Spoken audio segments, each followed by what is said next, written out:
আমাদের দেশটা স্বপ্নপুরী, সাথী মোদের। তিন বন্ধু সাকিব, মাহির আর আকিব তারা এসেছে রাজধানীর কলাবাগান থেকে।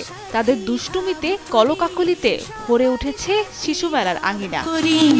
আমাদের দেশটা তাদের মতো আরো শিশু কিশোর এসেছে বাবা মায়ের হাত ধরে। শুধু ছোটরা নয়, আজ এসেছেন নানা বয়সী মানুষ। মুহূর্তটাকে ক্যামেরাবন্দি করতেও ভুলছেন না তারা। আমি আমার মা বাবার সাথে আসছি, ঘোড়ায় চড়ে আমার ভালো লাগছে। কেমন লাগছে তোমার? ভালো। মাকে বলছিলাম যে আমরা এখানে আসবো, তো ফাইনালি আমরা এখানে আসছি।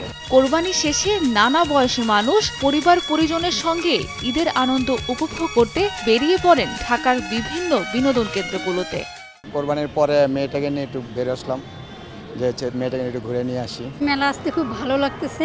খুবই সুন্দর একটা জায়গা, খুবই ভালো লাগতেছে আমাদের ঘোরাফেরা করতে। ঢাকা শহরে অ্যামিউজমেন্ট পার্কের তো খুব একটা নাই। বন্ধের দিন ছাড়া তো মানুষের বা গার্জিয়ানদের আসা হয় না, তো সেদিক থেকে মনে করি এরকম একটা বিনোদন কেন্দ্র আসাটা বাচ্চার জন্য ভালো, নিজেদের জন্য খুব ভালো লাগে। ঢাকার প্রাণকেন্দ্র হাতিরঝিলেও দেখা গেছে একই রকম ঈদের আমেজ। পরিবারের সদস্যদের নিয়ে বেড়াতে এসেছেন নগরবাসীরা। কেউ কেউ তুলছেন সেলফি, অনেকেই বন্ধু বান্ধবের সঙ্গে হেঁটে বেড়াচ্ছেন, আবার দল বেঁধে ওয়াটার বোটে চড়ে উপভোগ করছেন ঈদ আনন্দ।